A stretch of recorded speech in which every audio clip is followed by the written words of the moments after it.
উফ ভাই, পুরাই আগুন মাথা নষ্ট করা গান কিন্তু বরবাদেরই সেকেন্ড গান নিঃশ্বাস চলে এসেছে। Hello everyone, I am Riyan, welcome back to my channel. তো এখন কিন্তু বরবাদের সেকেন্ড গান নিঃশ্বাস গানটা রিভিউ করব, গানটা কেমন লাগলো। আমি সিরিয়াসলি জানি না কোথা থেকে শুরু করব, কোথায় গিয়ে শেষ করব। ওভারঅল গানটা জাস্ট মাইন্ড ব্লোয়িং, জাস্ট ফাটাফাটি। সো গানটা নিঃশ্বাস, মানে গানটা শুনে নিঃশ্বাস বন্ধ হয়ে যাওয়ার মতো কিন্তু ভাই অবস্থা। এমনই একটা গান চলে এসেছে বরবাদের সেকেন্ড গান। মানে এটা একটা সিচুয়েশনাল সং, এটা একটা লিরিক্যাল সং। বেসিক্যালি এই ধরনের গানগুলো না সিনেমা রিলিজের পরই রিলিজ দেওয়া হয়, বাট গানটা এসে মন ছুঁয়ে নিয়েছে এবং এই গানটা একটা ইতিহাস ক্রিয়েট করবে। আমি এখনই এখনই বলে দিচ্ছি তোমাদেরকে।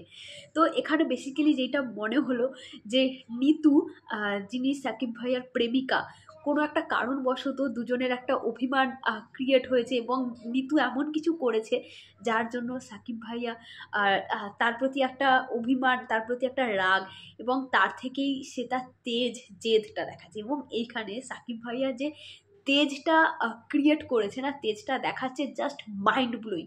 মানে তিনি একজন এমনিতে একজন হচ্ছে রাশভারী মানুষ, একজন রাগী মানুষ, এবং সে তার প্রেমিকার থেকে এই জিনিসটা মানে আশা করেনি, কিন্তু হয়েছে। এবং সেই কারণে তার যে রাগটা, তার যে তার প্রেমিকার প্রতি অভিমানটা, এবং তাদের যে আগের যে মুহূর্তগুলো, সেইগুলো যে প্রতি মুহূর্তে মনে করা, কিভাবে ফুটিয়ে তুলেছে তোমাদেরকে জাস্ট বললে বিশ্বাস করবে না। কি পারফরমেন্স, কি অভিনয় সাকিব খানের! মানে সিরিয়াসলি এইরকম মানে অভিনয় হয়তো ওই মানুষটাই পারে। মানে তার রাগ তেজটা কিভাবে ফুটিয়ে তুলেছে ভিডিওটার মাধ্যমে। এবং আমরা টিজারে সাকিব খানের যে ছোট ছোট তার চরিত্রগুলো দেখেছিলাম, তাকে বিভিন্ন ভাবে তাকে যে প্রেজেন্ট করা হয়েছিল টিজারে, সেই সব কিছুই কিন্তু আমরা এই গানটার মধ্যেও দেখতে পাচ্ছি। এবং শেষে যে এই ঝিল্লু মাল দে, যেই মানে কি বলবো, যেই লুকটা রীতিমতো ভাইরাল হয়ে গেছিলো, সেই লুকটাও এখানে দেখতে পাচ্ছি, ইদিকা পালকেও দেখতে পাচ্ছি। এবং এডিটিং, কি মারাত্মক এডিটিং, কি মারাত্মক এডিটিং!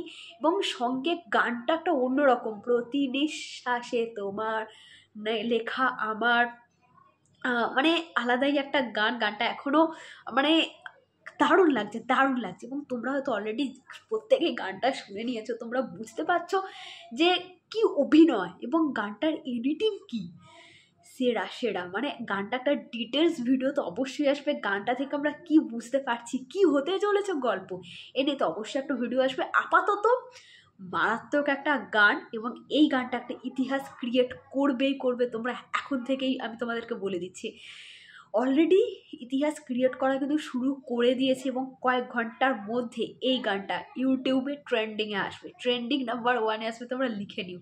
তো যাই হোক, গানটা তোমাদের কেমন লাগলো কমেন্ট করে আমাকে তাড়াতাড়ি তাড়াতাড়ি তাড়াতাড়ি জানাও গানটা কেমন লাগলো, এবং কার কার গানটা শুনে নিঃশ্বাস বন্ধ হয়ে গেছিলো কমেন্টস সেকশানে আমাকে অবশ্যই জানাও। তো খুব শীঘ্রই নতুন ভিডিও নিয়ে দেখা হচ্ছে, টাটা।